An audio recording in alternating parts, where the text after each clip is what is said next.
Ok, vamos a entrar en materia esta noche y vamos de una vez a analizar lo que nos toca hoy. Hoy vamos a ver dos versículos porque uno, estamos en los últimos momentos de Jesús con los muchachos, los detalles finales de lo que el Señor quiere que ellos sepan, las bases fundamentales de cómo ellos van a poder manejar la ausencia de él, cómo ellos van a poder saber que él ya no va a estar con ellos, pero que no quedan solos. Eso que ellos están tratando de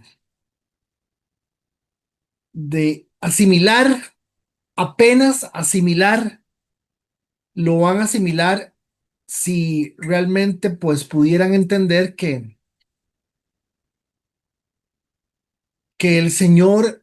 es el Señor es Dios, y así es como terminamos la semana pasada. Voy a pasarme para allá para que podamos y vean cómo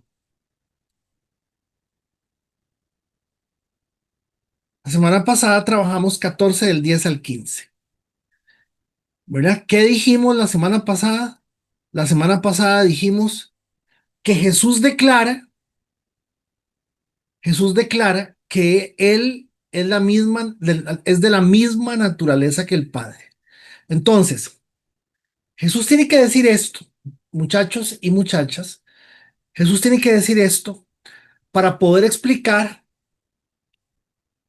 quién o qué o cómo es que nosotros vamos a poder hacer las obras que Él hacía, cómo es que nosotros vamos a ir donde Él está, cómo es que nosotros vamos a ser capaces de pedir cualquier cosa en el nombre de Él. Esto es lo primero que hay que entender y que creo que de alguna forma no pueden o no podemos verlo a la ligera, porque sepan que, pues, de alguna forma,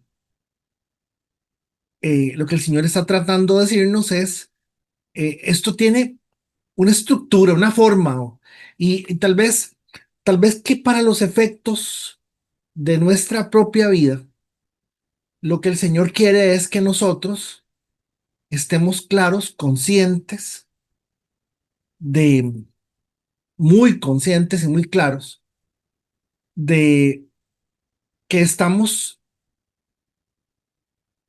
no sé si decirlo así, con el mundo espiritual abierto, con las cosas de Dios. Dios viene al hombre.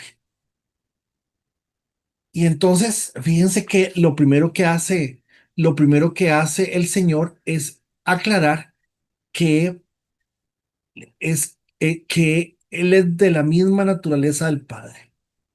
Lo segundo que vimos la semana pasada es que vamos a hacer las mismas obras que Él hizo. Una cosa es una obra y otra cosa es un evento. Una cosa es un evento, una cosa es una obra y otra cosa es un suceso. Y muchas veces simplemente un milagro, por decirlo así, sin ánimo de menospreciar ningún tipo de milagro, porque no es eso. El Señor se hace milagros, pero si usted hace un análisis a conciencia, yo quiero que ustedes se den cuenta que muchas veces pasamos toda la vida pensando por qué razón me pasó esto, por qué razón Dios me hizo que esto fuese de esta manera, por qué esto fue así, por qué me sucedió de esta forma, por qué, me doy a entender. Y, y yo sé y la gente, yo tengo fe y la gente se frustra porque piensan que la fe que tiene no sirve para las cosas que de alguna forma les permita vivir la vida eh, de una manera más, por decirlo así, eh, viendo la intervención de Dios cuando realmente Dios lo está haciendo, Dios está interviniendo, Dios nos está apoyando, ayudando, cuidando, haciendo todo lo que puede hacer por nosotros. Pero el Señor se refiere a obras. Dijimos la semana pasada que dice ergon, obras. Y la obra tiene que ver con aspectos más importantes, como por ejemplo el hecho de entender que la salvación es clave, es fundamental, y que llevar a una persona a los pies del Señor es un acto, es un hecho, es una experiencia eh, que Dios nos permite vivir, que es única. Hablando de- hablando de la salvación, hablando de un consejo del Señor, hablando de poderle dar a una persona otra posición ante la vida y ante las cosas en medio de todo. A mí me hacía mucha gracia porque cuando hacíamos o me pasó una vez, o nos pasó una vez en algún momento, en un programa que hicimos en televisión, uno de los periodistas me dice, sí, claro, es que todos los hombres, me dice, todos los hombres son iguales y todos se cortan con la misma tijera y se tapan con la misma cobija. Y entonces yo le dije al hombre, le digo, no, no, o sea, eso no es así. Realmente eso no es así. Realmente, ah, realmente hay, eh, hay hombres que no son así. No, esa no es la idea. Hay personas que a pesar de haber sido, de haber pasado, de haber experimentado muchas cosas, aprendieron de las cosas, aprendieron y no se quedaron en eso, simplemente eh, eh, evolucionaron, salieron adelante con sus vidas sin ánimo de que eso significara algo que los dañara o los destruyera. Y por último, la otra que vimos la semana pasada, muchachos, fue todo lo que pidamos. Dios nos va a conceder todo lo que pidamos, ¿no? ¿Cómo no? Pero si ahí dice que todo lo que pidamos, no. Mm, tiene que ver con que eh, si nosotros estamos convencidos, recordemos que el verso 15 dice, si ustedes me obedecen a mí, guardarán mis mandamientos. Entonces, fíjense que al decir eso, pues obviamente esa afirmación, ¿verdad? Esa afirmación que dice guardarán mis mandamientos, ¿verdad? Nos está hablando de que vamos a vivir a partir de otro criterio. Cuando yo le doy camino, le doy oportunidad a la palabra de Dios en mi vida, yo voy, yo voy a vivir y asumir y entender y a, y a proceder de otra forma, completamente de otra forma. Yo no voy a ser víctima de mí mismo porque yo estoy amparado, no estoy, o estoy tratando de vivir a partir de lo que la fe me hace hacer y es obedecer al Señor. Entonces, al obedecer al Señor, por decirlo así, eh, puedo usar un ejemplo muy tonto porque es lo que uno intenta hacer mil veces. Por ejemplo, voy a hacer una dieta. Estoy haciendo una dieta, voy a hacer una dieta, usted va a empezar una dieta, no sé qué, no sé cuánto. Usted se somete a los criterios de la dieta, a ¿qué? A la química de la dieta. Usted se somete a las porciones, no sé cómo decirlo. Y si bien es cierto, usted quisiera comer A, comer B, comer C, usted se está sometiendo a lo que la dieta le enseña a usted a comer. Entonces, o la porción que le enseña a comer, o el tipo de comida, etcétera, etcétera. Pero noten que de alguna forma, al decir eso, usted dice, bueno, me puedo comer una lechuga con un brócoli. Yo seguramente pienso que ya después de que lleva cierto tiempo, usted va a decir, qué rico, qué rico. Ayer comí brócoli sancochado, hoy voy a comer brócoli con limón, mañana voy a comer brócoli con mayonesa, paso a mañana. Me voy a entender, o sea, ninguna persona que se someta a la vida del Señor va a pedir todo lo que quiera a partir de un corazón, eh, ¿qué digo? Salvaje, de un corazón salvaje, de un corazón, eh, me están entendiendo, ¿verdad? O sea, lo que estoy tratando de decirles es que esa persona lo que va a hacer, amados hermanos, lo que va a hacer es sencillamente a someterse a la palabra de Dios, y los deseos de su corazón y los anhelos de su corazón parten de aquello a lo que él se sometió o ella se sometió. Entonces, y aquí viene nuestra situación de hoy. Dice la palabra hoy, verso 16. Noten que dice, si ustedes obedecen, yo les voy a conceder lo que ustedes me pidan, dentro de lo que implica entender que nosotros estamos sometiéndonos a la vida del Señor, porque no es una vida, ¿cómo les digo? No es opcional, ¿verdad? No es opcional. Váyase por esta calle, pues está un poco mala porque es lastreada. Y llega al mismo lugar, la otra está pavimentada, pero es más larga. Entonces usted decide más rápido por aquí, me voy despacito y a lo mejor llego más rápido. Usted tiene la opción de hacerlo. Esto no es opcional, hermanos. La vida de Dios es la única vida que hay.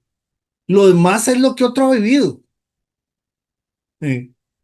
Lo demás es lo que otro ha vivido, lo que otro ha hecho, lo que otro es, lo que otro hace, lo que otro tiene, lo que otro ha pasado. Simplemente es lo mismo. No hay, no hay, no es opción, no es que usted escoge, no es que no escoge nada. A usted Dios le da la oportunidad de saber que hay otra vida, que le da la opción de entender que hay otra realidad diferente a la realidad que usted siempre ha vivido. Entonces, mis amados hermanos, empieza el Señor diciendo, vean, y aquí viene algo fenomenal, ¿verdad? Le dice, yo les voy, yo le pediré al Padre y les daré otro abogado. Dejé abogado porque siempre hemos trabajado la palabra consolador. Y la palabra consolador viene a partir de tres criterios. Uno, entender. Ah, ya, yo estaba preocupado. ¿Ves? Yo estaba preocupado. Ah, entender. Uno, entender. Dos, poder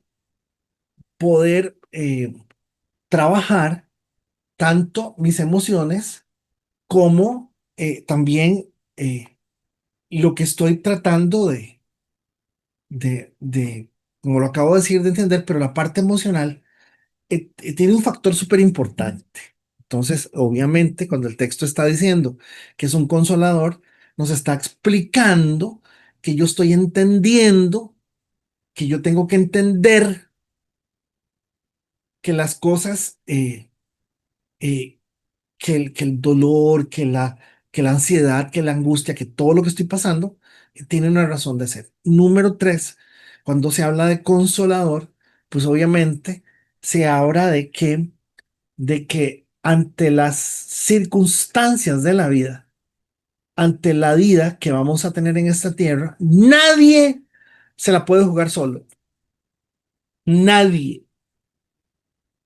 Si nos están diciendo que la, ¿qué les digo? Medicina. Que la solución, que la medicina, que aquello que de alguna forma nos está en el Señor, nos está diciendo, nadie en el mundo se la puede jugar solo, porque va a requerir en algún momento o va a requerir permanentemente, no solamente de entender, no solamente de poder canalizar las emociones, sino va a tener que echar mano de el consolador, porque quiere decir que en nuestro corazón no está, totalmente no está ahí. Por favor, espero que me entiendan esto. Ningún psicólogo, ni ningún psiquiatra, ni ningún nadie puede consolar como lo hace el Señor. Nadie. Entonces nosotros no estamos detrás de un proceso religioso bajo ninguna circunstancia.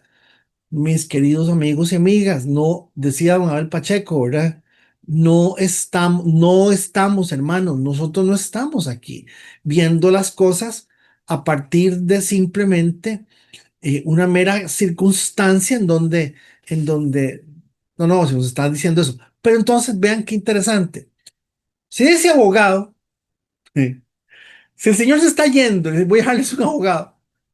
eh, el abogado técnicamente es una persona que me representa ante un juez, ante un jurado, ante un juzgado, me representa. Eso es un abogado. Pero si dice abogado, también tenemos tres consideraciones importantes. Y es que de plano el Señor dice, ustedes no van a ser conscientes, no van a lograr, no van a lograr defenderse a sí mismos, superar el daño del pecado, trabajar con el pecado. Ustedes no lo van a hacer. Porque una cosa es mi condición o la justicia o mi justicia con relación o mi condición de justicia ante el Señor. Y otra cosa es el daño del pecado que está en mí. Son dos cosas completamente diferentes. Entonces noten que si lo vemos como abogado defensor, que es la versión nueva traducción viviente, eh, está fascinante porque nos está diciendo nadie, por más que intente, trate, busque la forma de querer ser una buena persona, no lo va a lograr. No, no lo va a lograr. Bajo ninguna circunstancia. Dos, una cosa es la consecuencia de su propio pecado. Una cosa es como usted se enfrente con su propio pecado, si lo reconoce, porque acuérdese que el problema que tenemos con el pecado ni siquiera es el problema de decir, es que cuando una persona dice, es que yo me acosté con fulano de tal, es que yo me tomé, es que yo fumé, o es que yo le pegué, o es que yo le mentí, o es que yo, puñeta, como decían los señores antes, está genial porque uno logra encontrar menos que la persona está diciendo esto es pecado. El problema con la mayoría de nosotros, el problema con la mayoría de cada uno de nosotros es que nosotros decimos que no, yo no he matado a nadie. Yo nunca le he cogido nada a nadie, nadie. Yo nunca he robado.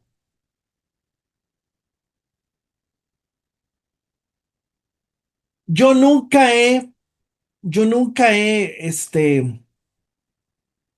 como me dijo una vez un señor en la cárcel, dice, yo nunca he tenido ojos para otra mujer y tenía como 18 años de estar en la cárcel. Entonces yo le dije, "Pe, pues usted nunca ha salido de aquí, ¿a quién va a ver? ¿Me entienden? O sea, es que tenemos una forma de justificarnos tan pobre que no entendemos que el pecado es pecado y se acabó y que tenemos que reconocer que el pecado está en nosotros y que el pecado nos complica la vida y etcétera, etcétera, etcétera. Y que todos pecamos y que lo primero que tenemos que reconocer es que simplemente o pasamos la vida tapando el pecado o nos tocará decirle al Señor, Señor, perdóname, Señor, enséñame, Señor, ¿qué quieres que vea, que aprenda? Y todo lo que implique hacerle frente a la realidad mía que soy con relación a la luz que la palabra nos da. Porque hay gente que, ustedes me preguntan a mí, ¿cuál es la mayor incidencia de pecado en las personas? De la indiferencia, eh, la forma de pensar que soy bueno, El hecho de saber que tenemos hijos y familia y tenemos gente que no nos preocupa, que no conozcan al Señor. Entonces, fíjense que en el versículo 16 yo les pediré al Padre, les daré otro abogado, defensor. Y entonces, eh, estamos ante la majestuosa presentación del Espíritu Santo. Y entonces, en vez de decirnos quién es, nos dice qué hace. ¿Lo ven? Viene, espera, y les voy a dar otro abogado. La palabra abogado tiene adelante el otro, porque es exactamente lo que el Señor está haciendo. Lo vamos a ver más adelante para que ustedes vean que el Señor está diciendo, yo los limpié con tu palabra, ellos están limpios por la palabra que les he hablado. Lo ven, otro abogado, otro abogado. Dice que este es un consolador, que es un abogado. Ya vamos a ver más en detalle. ¿Qué es? ¿Qué es defensor? Quien estará con nosotros para siempre. Entonces, claro, esta condición de espacio, de tiempo, esta condición de presencia, espacio, tiempo, lugar, acción, nos tiene que llevar a todos, amigos y amigas, a entender que definitivamente nosotros no podemos seguir viendo el Espíritu Santo como lo hemos visto hasta ahora. De hecho, ya aquí lo aclara.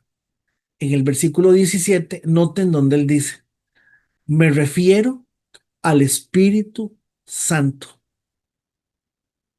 Y entonces dice que es abogado, dice que es abogado defensor, que es consolador, que permanecerá con nosotros, o sea, que Él está por nosotros, que permanecerá con nosotros. Y viene y nos dice que Él nos enseñará. No, noten que la palabra guiar es muy sutil, es una palabra muy delicada.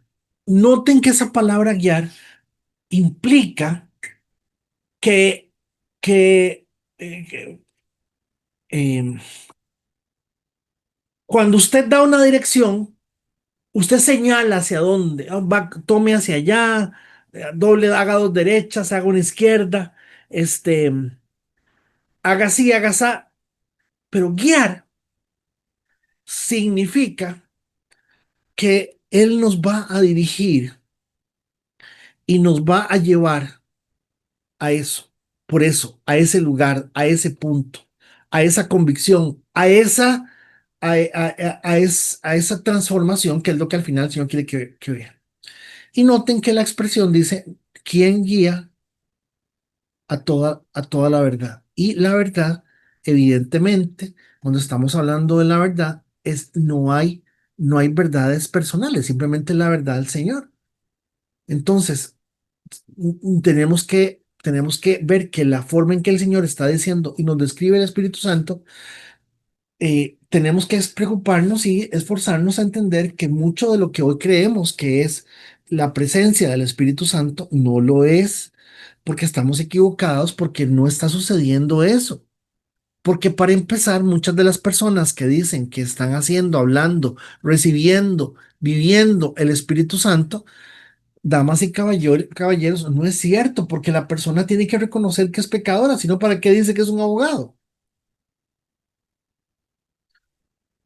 Ah, quiere decir que tengo que andar toda la vida con la cabeza agachada, sintiéndome culpable por lo que soy. Yo no estoy diciendo eso. Yo no estoy diciendo eso. Eso es otra cosa.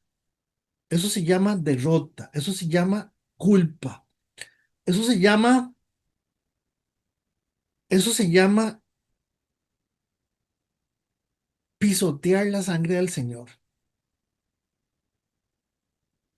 Yo estoy hablando de que yo sé quién soy, que yo reconozco quién soy y no puedo hacer nada. Dos, lo que sea que tengo que hacer, lo tengo que hacer hoy, hoy, hoy por hoy, para hoy, lograr hoy, decirle, Señor, aquí estoy, perdóname, límpiame hoy, hoy, hoy. Sí, hoy, hoy, como el chanchito, porque soy un chanchito, hoy, hoy, hoy, no puedo yo, Señor, y yo le prometo, no prometa nada, no diga nada, simplemente viva las cosas al día y dele gracias al Señor que la gracia de Él es suficiente, porque donde abundó el pecado, sobreabundó la gracia de Él es suficiente. Y ya le expliqué que una de las cosas más graves es que usted piensa que usted no es pecador lo suficientemente pecador. Usted no lo ve de esa manera. Entonces, aquí hay una comparación, un contraste. Dice que el mundo no puede recibirlo porque no lo busca ni lo reconoce. Entonces, noten que también aquí nos hace una aclaración muy interesante. Estamos hablando, y me gusta mucho eso porque se dice que no nos toca. Déjeme ver si encuentro. Ah, bueno, sí que está esto rojo. Un segundo.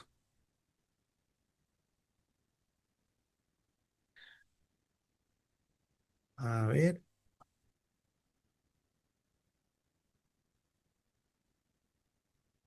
a ver. Vean, dicen que porque no lo busca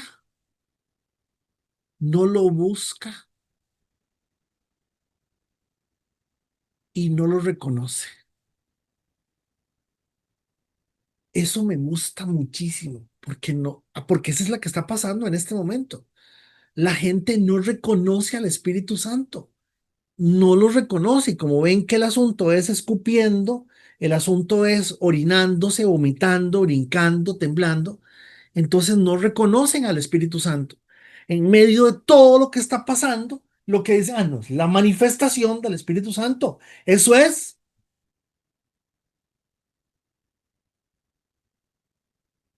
Y, pero es que, perdón que me quede ahí, creo que me quede ahí, pero es que vean qué valioso es esto. Dice que el Espíritu Santo hay que buscarlo, por lo menos en el sentido de entender que no es algo que está a la mano de primera mano. Hay que abrir un poquito las hojas. Hay que destapar un poquito el asunto. Hay que hacer algún tipo de inversión de tiempo, algún tipo de inversión de interés, hacer algún tipo de inversión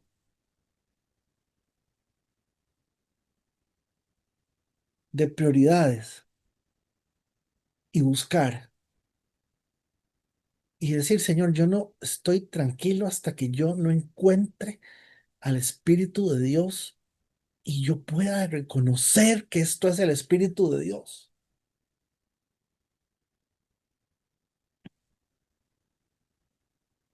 De hecho, vean, punto y coma, pero ustedes sí lo conocen. La profundidad, la profundidad con que el Señor habló esa noche. Imagínense el colocho que tenemos en la cabeza nosotros donde dice, pero ustedes sí lo conocen. Vean qué dice Espíritu Santo, ¿verdad?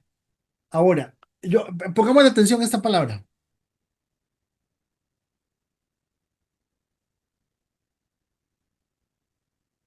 ¿Qué piensan? Hermanos, si la palabra está diciendo que hay un Espíritu Santo, nos está aclarando que también, que no todo espíritu es santo, claro que sí, pero también nos está aclarando que la realidad de este espíritu nunca va a ser algo que nosotros podamos ver o imitar o analizar simplemente desde la perspectiva de lo que nosotros queramos ver como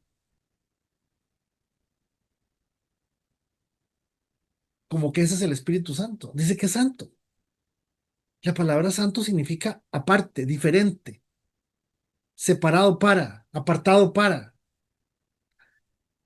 Entonces no podemos buscarlo de cualquier forma, no podemos quedarnos en eso. Por eso es que aquí cuando estamos analizando el texto como tal, noten que el Señor afirma que sí lo conocemos, porque claro, estamos conociéndolo a Él. Otra vez, aquí están los tres, el Padre, el Hijo y el Espíritu Santo. Primero, yo soy de la misma naturaleza del Padre. está diciendo, yo sí yo sí lo conozco, ustedes sí me conocen. Y una vez les dice un misterio, una cosa maravillosa, una cosa fabulosa, una cosa extraordinaria, una cosa que, que lo graba en piedra de una forma, chiquillos y chiquillas, que definitivamente uno no tiene nada que decir. ¿Qué va a decir uno de eso? Porque ahora Él vive con ustedes. Él es el Espíritu Santo, Él es Dios, Él es el Padre, en Él está todo.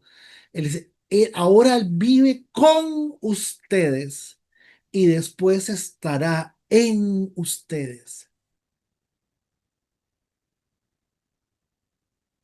Vive y estará. Entonces, no hay pérdida, no hay pérdida. No podemos nosotros quedarnos dormirnos en los laureles con respecto a la idea de lo que podemos decir que es el Espíritu Santo. Noten que esta afirmación, Él vive, espérense, ya se me,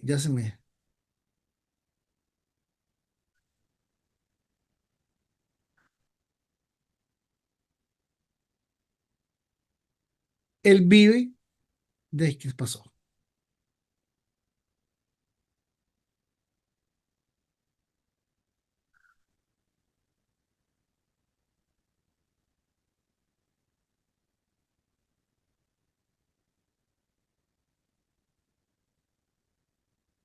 Noten que donde Él dice, Él vive, ¿verdad? Con, y después dice, estará en, lo en. O sea, eso nos está diciendo que definitivamente aquí hay un misterio. Esto no lo pudieron haber entendido así de buenas a primeras, porque esto no era un asunto fácil. Esto no es un asunto fácil y de verdad que lo que el Señor estaba tratando era de dejar bien claro que ellos iban a depender de lo que el Señor estaba, estaba haciendo. Un segundo para quitar eso de ahí y un segundo nada más.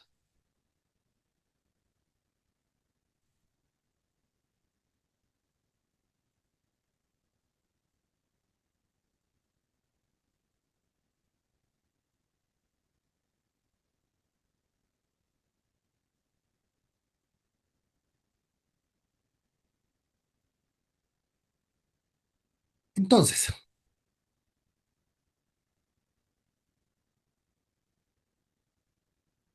sigue el Señor explicando los detalles más importantes de cada una de las cosas y dicen, vean, yo no los voy a dejar, no los voy a abandonar, yo no los voy a abandonar. Aquí hay otro elemento sumamente importante, porque si el Espíritu Santo es lo que ahora dicen los neopentecostales que es, y no lo es, ¿qué será entonces? Y cómo será que me afecte, me ayude, me impacte a mí? Y eso yo creo que es lo más importante esta noche, que si el Señor dice que Él lo dejó y que no nos va a abandonar, y la mitad del pueblo que se declara cristiano está diciendo que el Espíritu Santo es un calambre, y una llorada y un brinco y un susto y un montón de cosas que no lo es, porque no lo reconocen. Y dice, no los abandonaré como a huérfanos. Vendré a ustedes dentro de poco. Vendré a ustedes. Dentro de poco el mundo no me verá más, pero ustedes sí me verán. Dado que yo vivo, dado que yo vivo, ustedes vivirán. Y esto es muy profundo. Y la profundidad está en que si usted entiende, como se los dijo en aquel momento, aquella noche, donde estaban ellos y había regañado a Pedro y le había dicho, Pedro, usted mañana me va a engañar, tranquilo, usted mañana se va a ir y usted va a renegar de mí. Y el Judas se fue y Tomás, Tomás solo decir y Felipe le dijo, pero enséñanos el Padre. Y aquella cosa era mucha información en una noche. Entonces ya me voy, pero me van a ver, pero no me van a ver, pero ustedes me van a ver. Y claro, todo esto tiene un sentido espiritual, ¿verdad? Porque el Señor les apareció, estuvo con ellos 40 días, este, tiene que ver con eso, pero también tiene que ver con el hecho de que a partir de ahora, el lugar santísimo ya no está en el templo, ahora está en el corazón. Yo voy a habitar en ustedes y voy a tener que limpiarlos y limpiar constantemente de forma tal de que haya una propiciación constante en la vida de ustedes como la enseñé, como lo enseñé en el desierto. Entonces, fíjense que nos está dando todas y lo va a seguir haciendo, nos está dando todos los detalles de qué es lo que es el Espíritu Santo. Nos dice que es un espíritu, nos dice que no es visible porque es un espíritu, que está en nosotros, que es algo sobrenatural, pero que a la vez también tiene implicaciones absolutamente diarias. Nos guía, nos lleva, nos hace entender, nos hace razonar. Ah, no, pero es solamente para la gente estudiada o para la gente inteligente. Es que es exactamente el problema. Sabiendo Dios que algunos nos vamos a descalificar producto de nuestra pavorosa ignorancia y vamos a creer, y algunos van a pensar y van a creer que las cosas de Dios son para ciertas personas, entonces nos da el Espíritu Santo para que simplemente la llave, la llave para lograr pasar sea una y sea simplemente la humildad. Entonces, viene Pedro y lo explica así. Este fue Pedro. Dios que conoce el corazón humano. Dios que conoce el corazón humano. ¿Cuál es? ¿Cuál es el punto de partida?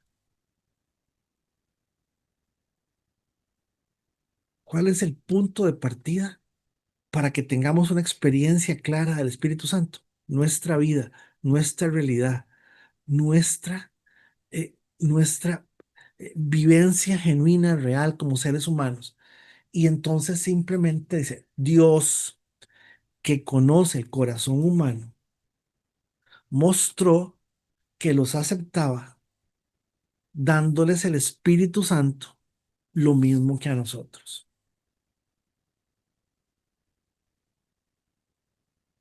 Ah, es que el Espíritu Santo, veas, que ser solamente la gente santa y pura. Sí, realmente es cierto, solamente los santos y puros. ¿Y quiénes son los santos y puros? Los que son lavados por la sangre del Señor, los que reconocen su condición, los que necesitan el abogado del consolador, los que dependen del consolador,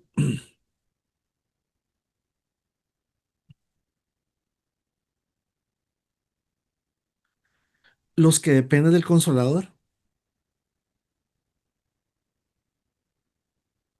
No todo el mundo depende del consolador. Si nos está diciendo, si nos está diciendo que les voy a dar un consolador, nos está diciendo, ustedes no van a poder, ustedes no van a poder con sus propias vidas. La consolación del corazón humano. A ver, lo que yo les puse a ustedes, yo lo puse porque yo sé cómo funciona, pero es una máquina.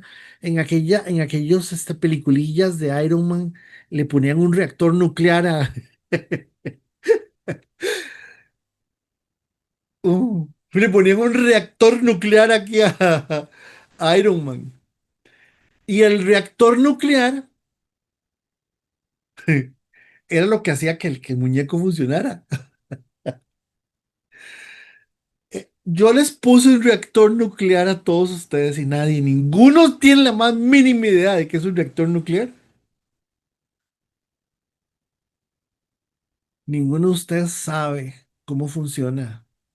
Y como no saben cómo funciona, van a malgastar lo que tienen, van a abusar de lo que tienen, van a mal emplear lo que tienen. Es sencillo, hermanos.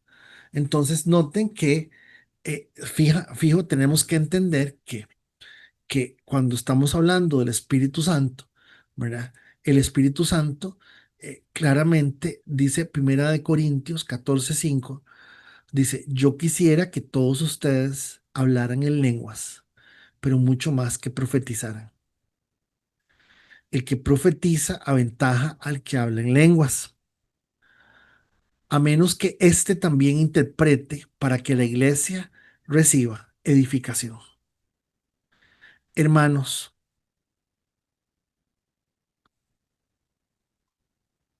mira, no se borró eso. Un segundo para borrar eso.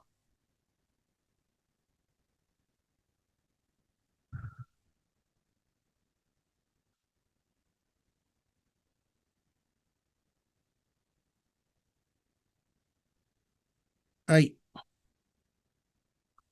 dice, hermanos, si ahora fuera a visitarlos y les hablara en lenguas, ¿de qué les serviría? A menos que les presentara alguna revelación, revelación, revelación, conocimiento, profecía o enseñanza. O sea, cuando estamos hablando de la presencia del Espíritu Santo, estamos hablando de que el Espíritu Santo quiere comunicar, quiere comunicarse, que el asunto es comunicación. Muchachos y muchachas, es comunicación, no es otra cosa. Aún en el caso de los instrumentos musicales, tales como la flauta y el arpa, ¿cómo se reconocerá lo que tocan si no dan distintamente sus sonidos? Y si la trompeta no da un toque claro, ¿quién se va a preparar para la batalla? Noten que simplemente la aclaración ya práctica de lo que hoy se dice que es la manifestación del Espíritu Santo es completamente otra cosa. Así sucede con ustedes. A menos que su lengua pronuncie palabras comprensibles, ¿cómo se sabrá lo que dicen? ¿Será como si hablaran al aire? ¿Quién sabe cuántos idiomas hay en el mundo y ninguno carece de sentido? Pero si no capto el sentido de lo que alguien dice, seré como un extranjero para que él que me habla, para el que me habla, sería un extranjero para el que me habla y él lo será para mí. Por eso ustedes que ya tienen tanto ambición en dones espirituales, procuren que estos abunden para la edificación de la iglesia. Recuerden que estoy hablando de Jesús y que lo que Jesús habló les dijo, vean, el Espíritu Santo les habló de ellos. Y aquí estamos viendo que esto genera una respuesta en las personas para que las personas tengan, sean, funcionen, sirvan, trabajen, pero también que procuren que estos abunden para la edificación de la iglesia. Verso 13. Por esta razón, el que habla en lenguas pide en oración el don de interpretar lo que diga. Porque si yo oro en lenguas, mi espíritu ora, pero mi entendimiento no se beneficia en nada. Ahora, atención, atención. ¿Cómo demostramos que lo que la gente dice hoy que son lenguas, lo son?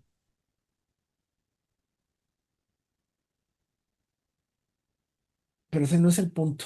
El punto es que les acabo de leer todo un texto completo en donde Pablo está explicando que el fin último de la manifestación de Dios es comunicar, comunicar algo,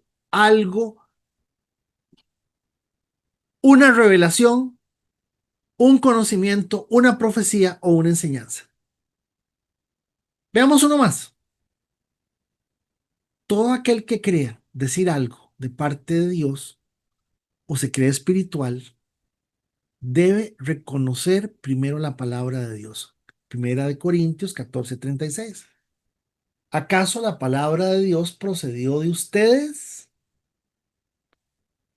¿O son ustedes los únicos que la han recibido? Si alguno se cree, ese se cree siempre me ha inquietado montones. Siempre. Siempre me ha inquietado muchísimo. Si alguno se cree profeta o espiritual, reconozca que esto que les escribo es mandato del Señor. Si no lo reconoce, tampoco él será reconocido.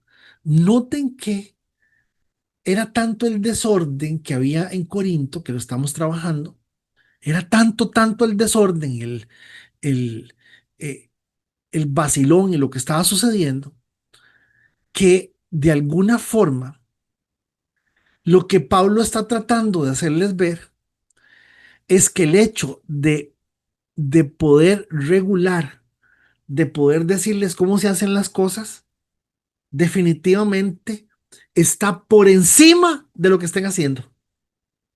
Y es Dios diciéndoles que lo hagan. Y claro, otro detalle, ¿verdad?